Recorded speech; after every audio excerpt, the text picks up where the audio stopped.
Hi, I'm Lori Montre. Your nervous system is very much like the main switchboard of your body. It acts like a electrochemical operating system, communicating to you through sensations, nerve activations, neurotransmitters, and other signals about things such as how we're in relationship with our environment. It gives us information about whether we're safe, if there are any threats in our environment, and whether we should move away or stay put. Now, the main objective of this video is to help you understand the three states of your nervous system, how you can be in direct communication with your nervous system. By spending more time in your optimal state of peace and calm, you can turn off the need to turn to food as a coping mechanism for stress, boredom, or other difficult emotions. Knowing your nervous system and how you're wired to react allows you to create a life that works for you and your unique system. So, on to the three states of the nervous system. They are the sympathetic, the parasympathetic, and the freeze states. So, let's start with the sympathetic. When your nervous system is in this state, you're kind of driven to move and act, right? And we need healthy sympathetic energy to carry out the functions of our everyday life. But when we get really high, really wrapped up in the sympathetic state, this is our fight or flight survival system that is associated with high stress. In this state, we may feel panic, anxiety. We may feel endangered or really stressed.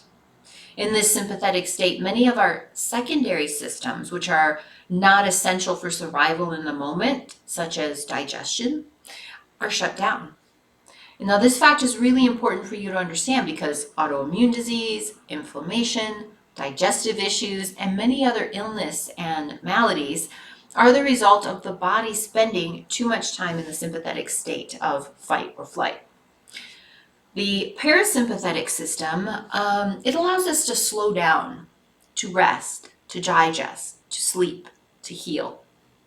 When our system feels safe without the perception or even the memory of threat, we feel good.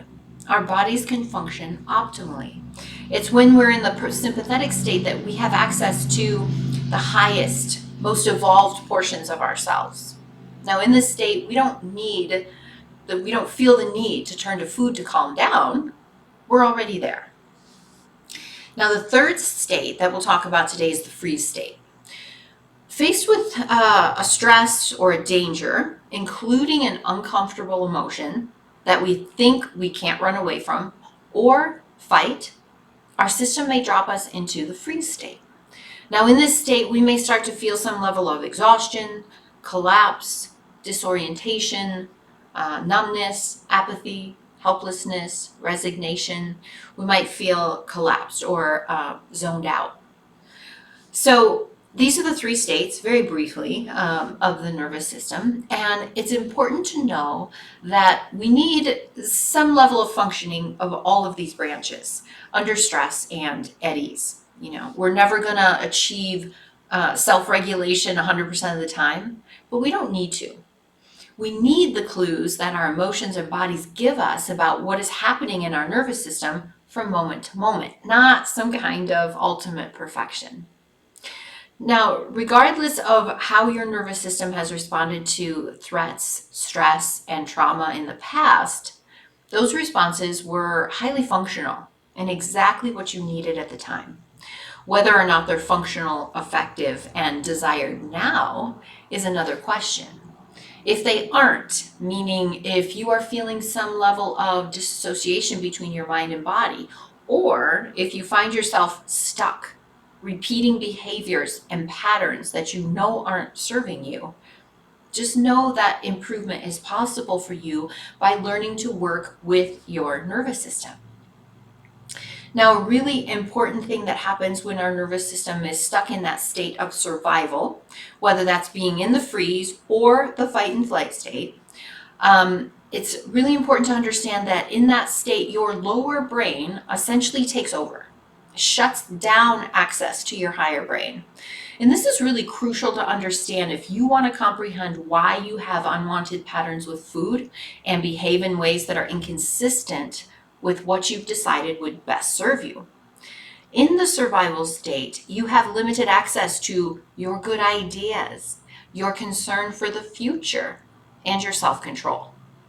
You see, it's your higher brain that can help you pause as your hand dives into the chip bag, or as the lid of the carton ice cream comes off and you start to say to yourself, how am I going to feel about this decision in 30 minutes? Is this something that I really need and want and going to feel good about later? Or is this an impulse that will pass in a few minutes? It's your higher brain that can ask that question.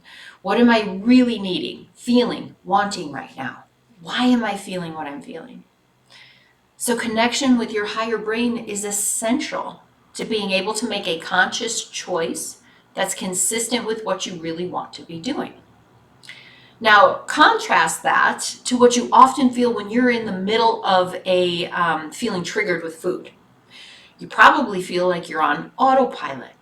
You're not really aware of your needs, or even if you are, you simply don't care what they are. Your brain in that moment is literally screaming at you that there's no time to evaluate. You need the food now, right now, because there's no other solution to calm that sense of urgency that is present for you in that moment.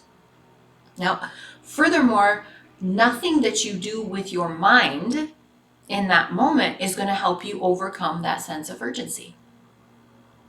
So I want to say that again, right? If your nervous system is in a state of high alert, there is very little your mind will be able to do that will help shift you out of that survival state. That's why you can stand there with your hand on the pantry door or with the ice cream scoop in your hand and say, don't do this, and end up doing it anyway. Every time you have tried to control yourself with food and did not succeed, you blamed yourself, right? You asked yourself, what's wrong with me? And probably had a lot of other things to say to yourself also.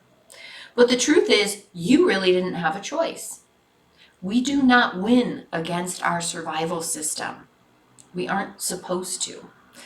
So if using your mind in those moments of feeling triggered because of you're in the survival state isn't going to work, what will? The key for you to change your behavior with food is to learn how to shift out of the survival stress. So that involves 3 steps. We could think about it in these 3 steps. Number 1, understanding, getting to know your nervous system, which means being aware of what state you are throughout the day. Watching what the signs are, especially the early signs that help you be able to take action to calm your nervous system before it gets beyond that breaking point. The second step would be learning the most effective tools for shifting you from survival to safety and calm. And number 3, learning to use those tools first outside of the survival state, and then working with them in more and more intense or triggering situations. So if you have felt like you're on autopilot without the ability to make a choice about reaching for food, you can overcome those unwanted patterns and start making conscious choices rather than succumbing to old habits once you learn how to control, how to regulate your nervous system. So if you are ready to once and for all end the unwanted patterns with food, I can show you the foundational step to do that. In Nuaria's new course, Rewire Your Brain for Weight Loss, I teach you how to work with your nervous system on a deep level, to stop living life on high alert and to start living life from your natural state of peace and calm. When you're feeling content and connected, you don't have to try to control yourself with food anymore. You simply don't think to eat unless you're truly hungry, and you're able to stop when you're satisfied. Working with your nervous system is a foundational and one of the most important aspects of any weight loss effort. So if you're ready to learn more and harness the power of your nervous system to lose weight, check out the new course, Rewire Your Nervous System for Weight Loss.